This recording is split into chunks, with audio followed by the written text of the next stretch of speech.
doon wër ba yem ci ay doomu aadama yu ñu séquestré ca Wakam ca Géejawaay ak ca Malika nee nañu ay centre de redressement la yoo xam ne Serigne Modou Kara moo leen moom Idrissa Seck mi moom parti réew mi dàq na Déthié Fall ci poste vice-président bu parti réew mi Le Quotidien, Les Échos, Soleil National, La Sénégal, Libération, Vox Populi, Sud Quotidien ak L'Observateur ñoom ñëpp xëy dal ci xibaar bi. Sud Quotidien nañu keroog ci Assemblée nationale le Déthié Fall waxoon ne Macky Sall dafa war a góorgóorlu ba gis-gisam weesu jam ñaajo waxam joojee ci la Idrissa Seck àndul ba tax mu dàq ko ci poste vice-président bu parti réew mi. Le Quotidien nañu kurpañ bu dal la Idrissa Seck dóor kii di Déthié Fall ndax nee na du nangu mukk ñi ànd ak moom kenn di ci jóg naan mi ngi ŋàññi doxinu Macky Sall. Li Quotidien nañu mbette chien de garde journal bi di méngale Idrissa Seck ak xaj buy garde Macky Sall kaddu Idrissa Seck ci xët mu njëkk Le Quotidien mooy wax ne Déthié Fall li mu duggul ci gouvernement bi loolee moo ko mitti journalisé ko nañu waaye waxam joojee moom Idrissa Seck honorable député Déthié Fall weddi na ko ba mu set wecc nee na moom musuta laaj kenn dara du poste député du poste ministre lise ko dolli ñu ci ne Idrissa Seck bu wayee du lool ndax moo fi njëkk a taxaw di ŋàññ ak a jébaane muut ba mottu gi Macky Sall di def tey jii nag moom Idrissa Seck mu wëlbati ko di ko def source nañu lii Idrissa Seck ne mbiri Macky Sall ku ca munta wax lu baax na nga ca noppi Déthié Fall moom dem ba assemblée nationale di fa attaqué Macky Sall moo waral Idi ootal ko ba ca raaya écrasé ko fa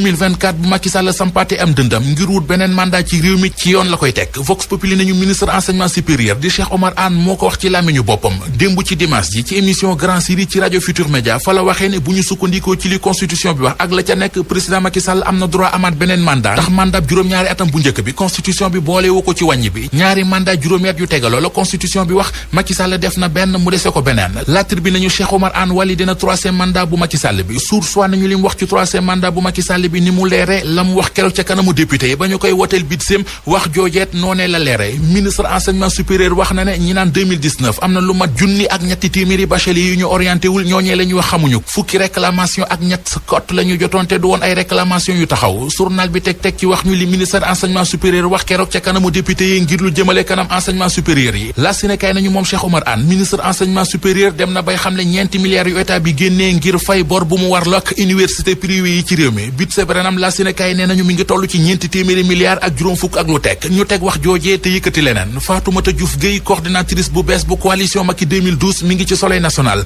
ubbil yéenekaay bi coalition Macky 2012 ñoo doon conférence de presse keroog samedi journal bi nañu ca ndajama fa la Fatoumata Diouf Gueye leeralay yoon wi mu xutti ngir doxal li ñu ko dénk wax na fayit li waa coalition Macky 2012 fas yéene ngir xeex wàllu immigration clandestine coow li am ci licence de pêche yi ñuy wax ci diggante Sénégal ak Union européenne Soleil national nee nañu moom Fatoumata Diouf Gueye coordinatrice coalition Macky 2012 leeral na la ci am yépp ak mbir yaak nañu tëdde ministre de la santé Abdoulaye Diouf Sarr Les Échos nee nañu keroog ba mu demee ci assemblée nationale dalal na xelu député yi doon wax ak moom ci jaaxle gu ñu am ci deuxième vague am ci réew mi ci coronavirus bi Soleil national xëy ñu xamal ci xëtamu njëkk coronavirus boobee ak li mu yàq ci réew mi nee nañu tax na lu mat 37 344 doomu aadama ñàkk seenub liggéey. dox sa dox nekk ci say mbiru bopp te dara du la ump ci réew meeg ci àdduna si application Sénégal 7 indil na leen ko waaw Apple Store ak Android nga koy télécharger ci sa iPhone sa smartphone sa tablette mbaa lépp luy portable bu mucc ayib rek te méngoog doxalinu jamono xeetu xibaar bu mu mën a doon nag politique tàggat yaram xew-xewu jamono ak fu mu mën a xewee ci réew meeg ci bitim réew noonu nga koy yégee ci saasi ak ci ite bu mu la mën a fekk nag àndal ak Sénégal 7 muy application booy télécharger rek presse en ligne indil la beneen melo bu la tàggaleeg coono nde Sénégal 7 nee na la presse en ligne autrement.